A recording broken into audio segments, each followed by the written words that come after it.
today we're gonna go over a little bit about this car, from the specs, the price, and how I like it. What do I think about the way it drives? Well, obviously the double wishbone suspension in the front made the car handle really well in turns, like, you know, getting off ramp, taking the Sunday off to countryside roads, turning, amazing, handling, amazing. But there's a little thing missing from this car, which is it's too quiet in a way that I meant that you don't hear the rattles, the little rocks in the road hitting the wheel well, the engine whining sound, and like from the transmission mount and all that. You don't hear that in this car.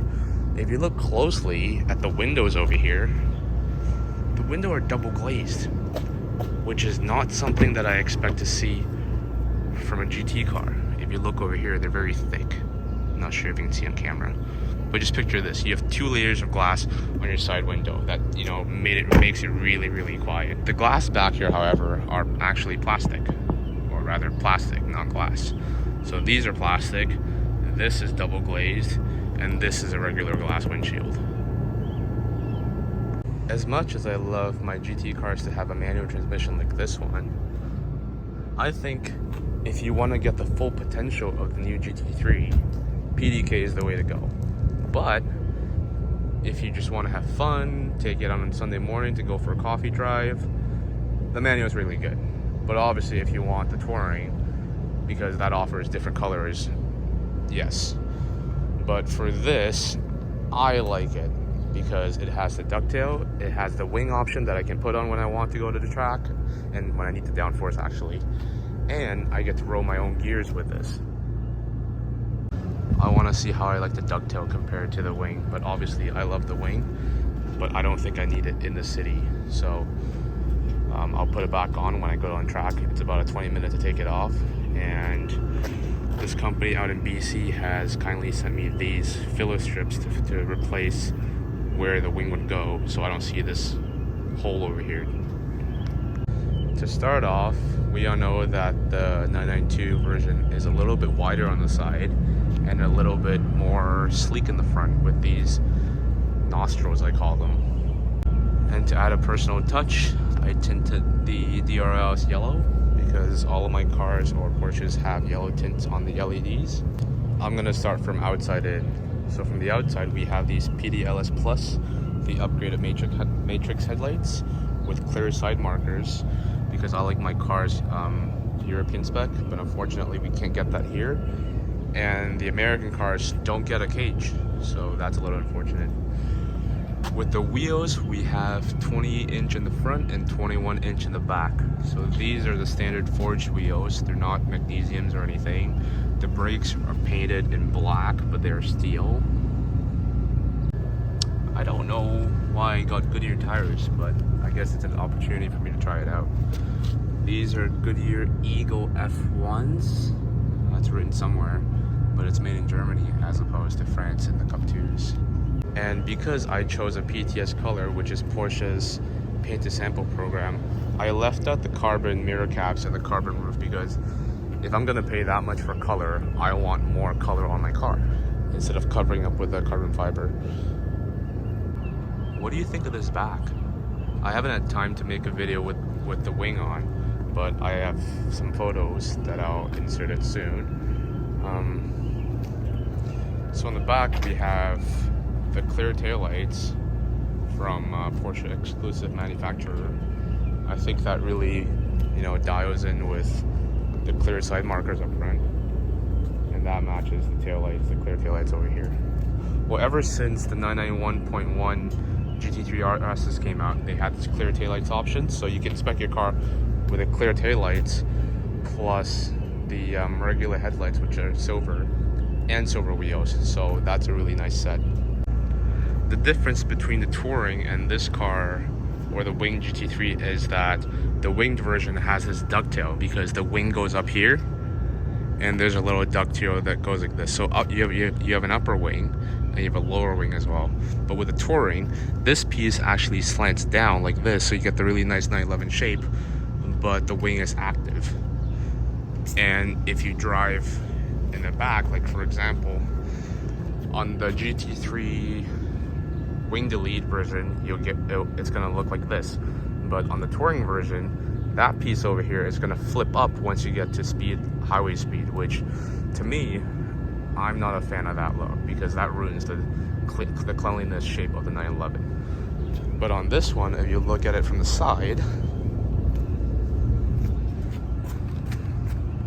this is what it looks like. And it has this really classy look to it in the back. Some other options that you don't really see. The aluminum fuel cap, which is actually plastic, but you know, it looks better. It's only $100. Moving inside, we have the standard black interior with obviously Alcantara on the steering wheel and the shift knob. This is a 6-speed manual car with sport mode. So sport mode gives you auto blip, which is actually pretty useful for city streets. So the seatbelts are in shark blue, stitching are in shark blue. Actually, all the stitching on the inside is shark blue. It might be a little weird to some people, but you know, it takes time. And if you sit inside like this, you have a lot of shark blue accents, which is okay. The door handles are actual door handles, aren't like the 991.1 and 991.2 GT3s, which are door straps. This is actually nice because you know when the door's unlocked and locked. This glows red when it's locked. The buttons, a little challenging to navigate because you can't really feel it. It's all flush, so you don't know if you're pressing this button or you're pressing like a blank button over here. A little bit of carbon fiber accent trim here. I thought about getting the accent trim in body color like the black olive inside, but I quite like this because I'm going to PPF this in matte PPF, so you get this really stealth looking matte dry carbon finish. You have 3 pedals, the carbon bucket seat 918 style with a kind of useful cup holder in it. So this cup holder kind of gets in the way when you want to shift, but when you're cruising on the highway and not shifting, it's really good. And it also comes out like this, so you can technically put your phone over here like this. Decent storage space. 2 USB-C ports, so you're gonna have to buy new phone cables, but overall it's okay. A fire extinguisher, that's $160 in the Canadian market, which is, you know, you're in a GT car, you might as well spend $160 to get one. Decent storage space, pretty good. Those are my iPhone cables. So over here it's a little bit different in center console. That's a nose lift, which I don't usually get, but Toronto roads are getting worse.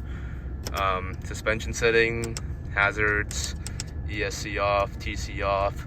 This is the volume shift knob, and then these are all you get for climate control. Everything else is in the screen. A little bit getting used to is that if you're looking down this way, you don't really see those 2 dials in the corner because the 10 and 2 kind of blocks them. But there is a mode where you can change. So let me turn it on for you. And how do you feel?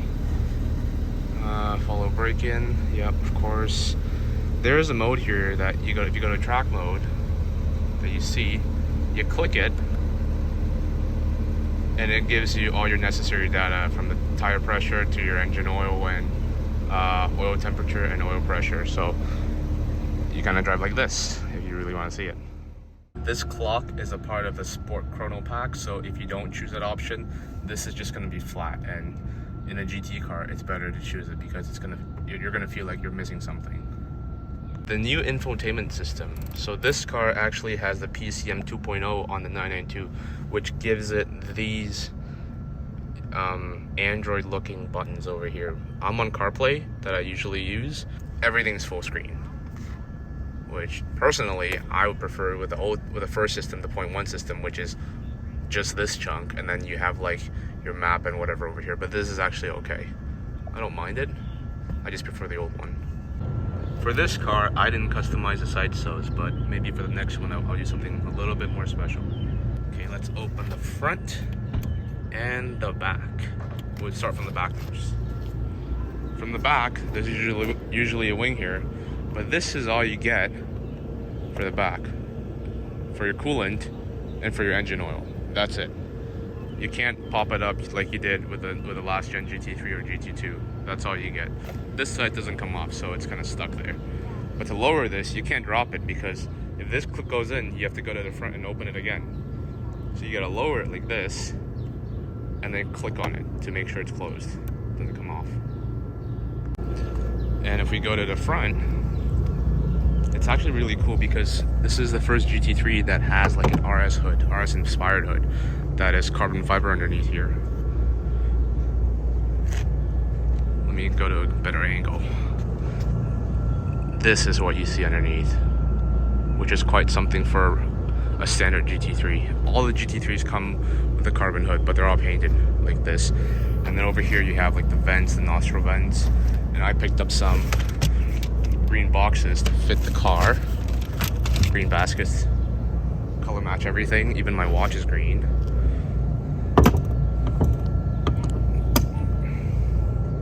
And for this car, you guys know I love my custom plates. So for this car, we got Olive You, which, you know, the color is olive, and then it's like a little pun that says I love you, or outlive you, depending on how you read it, but it's a really nice touch. For the wing disassembly video, or to remove it, I'm gonna make a video of it coming out very soon to anyone who wants to attempt this as well.